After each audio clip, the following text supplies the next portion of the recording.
নমস্কার, কেমন আছেন সবাই? স্মৃতিচিত্রের একটি নতুন ব্লগে আপনাদের সবাইকে স্বাগত। আজকের দিনটি হলো বৃহস্পতিবার। এখন ঘড়িতে সময় সকাল 7টা। আজকের তারিখটি হলো 15ই আগস্ট, অর্থাৎ আমাদের দেশের স্বাধীনতা দিবস। আর স্বাধীনতা দিবস মানেই প্রতিটি ভারতবাসীর কাছে অত্যন্ত আবেগের ও গর্বের দিন।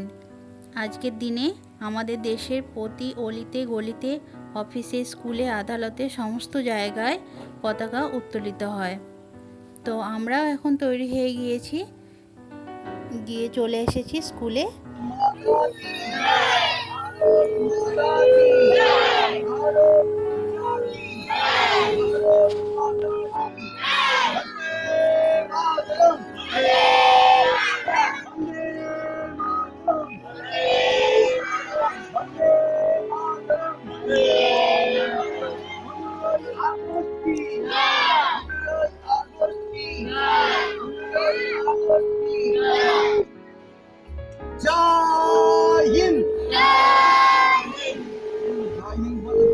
ওই যে সাদা পাঞ্জাবি পরে যাকে দেখতে পাচ্ছেন, উনি আমাদের স্কুলের হেড স্যার। তো আমাদের স্কুল থেকে প্রভাত ফেরি শুরু হয়ে গিয়েছে। আমরা এখন সবাই মিলে প্রভাত ফেরিতে যাচ্ছি।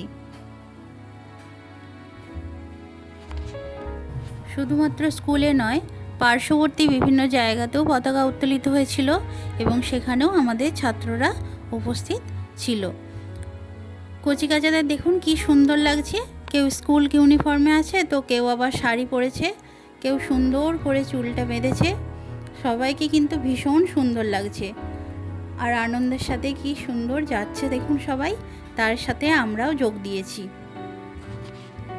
প্রভাত ফেরি শেষে সবাইকে একটু করে মিষ্টি মুখ করানো হয়েছে। প্রভাত ফেরি হয়ে যাওয়ার পর আমি আর সাম্য বাড়ি চলে এসেছি। বাড়িতে চলে এসেছি এখন। বাড়ি আসার পর যেহেতু অনেকটা সকালে বেরিয়েছিলাম, তাই ব্রেকফাস্ট করা হয়নি। সেই জন্য প্রথমেই আগে ব্রেকফাস্টটা করে নিয়েছি। এদিকে সাম্য তো ভীষণ খুশি, কেননা স্কুলে গিয়েছিল, সেখানে যাওয়ার পর লজেস, বিস্কুট, চকলেট যেমন পেয়েছে, তার সাথে আবার আরেকটা পাওনা হয়েছে। সেটা হলো আজকে ওর বাবা ওকে নতুন জুতো কিনে দিয়েছে। স্কুলে যাওয়ার সময় একটা জুতো পরছিল, আপনারা হয়তো দেখেছেন, সেই জুতোটাই আজকে কিনে দিয়েছে। তো একসাথে দুটো পাওনা হয়ে ও তো ভীষণ খুশি। এদিকে আমরা খাওয়া দাওয়ার পর চলে এসেছি রান্নাঘরে। আজকে রান্নার মেনু হলো উচ্ছে ভাজা, পেঁপে আলুর তরকারি, নারকেল ভাজা, আর কালকে একটু ইলিশ মাছ এনেছিল, সেটা আছে, সেটা গরম করে নেব, আর একটু ডিম সেদ্ধ করব। হ্যাঁ, টকের ডাল হবে একটু। আমগুলো কতটা টক হবে জানি না, দেখি কেমন হয়। আপনাদের সাথে গল্প করতে করতে উচ্ছেটা আমার প্রায় ভাজা হয়েই গেছে। এদিকে দেখুন ডালটা আমি সেদ্ধ চাপিয়ে দিচ্ছি। আর আমগুলো অনেকগুলো হয়ে গেছে না, একটু কমিয়েই নিই, নাহলে আবার টকের ডাল খুব ভালোবাসি, কিন্তু আবার বেশি টক হলে খাওয়া যায় না। তার থেকে বরং একটু কমিয়েই নিই, অল্প করে দিই। আপনারা কে কে টকের ডাল খেতে ভালোবাসেন কমেন্ট করে জানাবেন। এই গরমকালে বিশেষত টকের ডালটা বেশি ভালো লাগে। আর এই সময়ে যেহেতু আমটা পাওয়া যায়, সেই জন্য খেতেও যেমন ভালো লাগে, তেমন সহজে পাওয়াও যায়। যদিও এখন সারা বছরই সমস্ত ধরনের ভেজিটেবল পাওয়া যায়, তাও যখন যেই সিজনের জিনিস হয় সেই সিজনে খেতে কিন্তু বেশি একটু ভালো লাগে। আজকে জানেন তো, আপনাদের আমি একটা নতুন জিনিস বানিয়ে খাওয়াবো।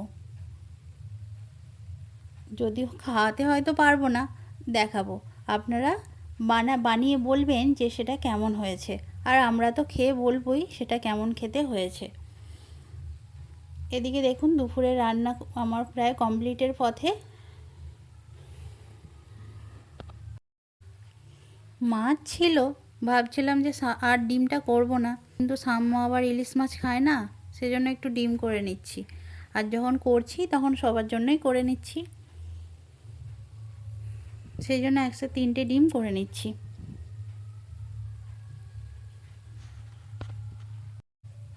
রান্নাবান্না হয়ে যাওয়ার পর দুপুরের খাওয়া দাওয়ার পর্ব আমরা মিটিয়ে নিয়েছি। এবারে চলে এসেছি আপনাদেরকে সেই নতুন জিনিসটা কেমনভাবে করেছি সেটা দেখানোর জন্য।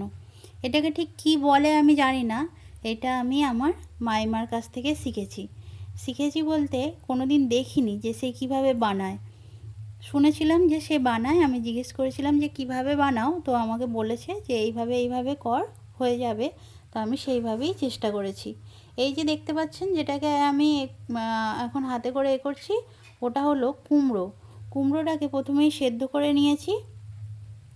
সেদ্ধ করে নিয়ে সেটাকে একটা চামচ দিয়ে হোক, হাতায় করে হোক, যাতে করে হোক ভালো করে ঘেঁটে নিচ্ছি, যাতে করে মিহি হয়ে মিশে যায়। এবার এর সাথে আমি দিয়ে দেব কিছু পরিমাণ সুজি। পরিমাণ মতো সুজি দিতে হবে, পরিমাণ মতো এবার নুন, চিনি সমস্ত কিছু দিয়ে দিয়েছি। দেওয়ার পর এটাতে দিয়ে দেবো একটু আমুল দুধ। আমুল দুধটাকে প্রথমেই আমি একটি গ্লাসের গরম জল করে তাতে গুলে নিয়েছি, তারপর সেটিকে এর মধ্যে দিয়ে দিয়েছি। আর দিয়েছি এক বাটি বলতে 1 কাপ পরিমাণের থেকে একটু বেশি, যেহেতু অনেকটাই নারকেল ছিল তাই ভাবলাম সেই পড়ে থাকলে নষ্টই হবে, তো এর সাথে দিয়ে দিই, ওই জন্য একটু বেশি পরিমাণেই নারকেল দিয়েছি। আর দিয়ে দিচ্ছি কিছু ছোট এলাচ। সমস্ত কিছু দিয়ে আমি হাতে করে চামচ দিয়ে ঘেঁটে এটিকে ভালোভাবে মিক্স করে নিয়েছি। এটিকে আপনারা মিক্সারেতে দিয়েও করতে পারেন। যেহেতু হাতে করে হয়ে যাচ্ছে তো আমি ভাবলাম ঠিক আছে, আর কেন মিক্সিতে দেবো। দেখুন কত সুন্দর এটা হয়ে গেছে, সব উপকরণগুলো মিশে গেছে, তাই না? এবার এটিকে আমি একটি প্রেসারের মধ্যে সাদা তেল অল্প করে বুলিয়ে দিয়ে তার মধ্যে এটিকে দিয়ে দেবো। সাদা তেল বুলাচ্ছি এই কারণেই যাতে করে ওই নিচটাতে ধরে না যায়। সর্ষের তেলে দিলে কি হয়, একটা তেলের না হালকা মতো গন্ধ আসে, সেই জন্য সাদা তেল দিয়ে আমি প্রেসারটার ভেতরটা চারিদিক বুলিয়ে নিচ্ছি। এরপর এইটা দিয়ে দিয়েছি। এটা কিন্তু খুব একটা টাইট হবে না, কেননা সুজি তো, যদি আবার খুব টাইট হয় তখন আবার নিচে চুয়ে যাওয়ার সম্ভাবনা আছে। সেই জন্য এটা যেরকম আপনাদের দেখালাম এইরকমই হালকা পাতলা মতো হবে। তো এরপর আমি একটু বাটিটা ধুয়ে সেই জলটা এর মধ্যে দিয়ে দিচ্ছি, দিয়ে এটিকে অল্প মতো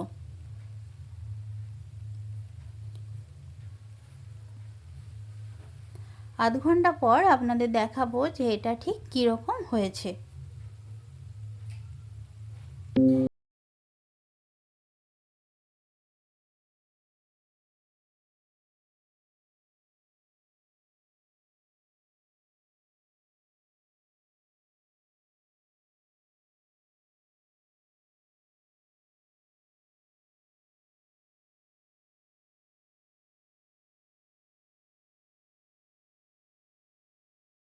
দেখতে এটি প্রায় হয়েই গেছে। আধ ঘন্টা পর দেখুন খুলেছি আমি, এর নিচটা দেখুন একটু লাল চোঁয়া মতো হয়ে গেছে না? ওটা তো একটু হবেই, কেননা আধ ঘন্টা ধরে আঁচে আছে, কিন্তু নিচটা কিন্তু চোয়নি। আমি আপনাদের এটা খুলে নিয়ে দেখাচ্ছি। এটা থেকে একটা চামচে করে আমি প্রথমে কেটে নিয়েছি, চামচ বা ছুরি যার সাহায্যে হলেও হবে, যাই হোক একটা হলেই হবে। দিয়ে কেটে নিয়েছি, কেননা গোটাটা তুলতে তো একবারে অসুবিধা হয়। নেয়ার পর আমি একটা থালার মধ্যে নিয়ে নিচ্ছি। দেখুন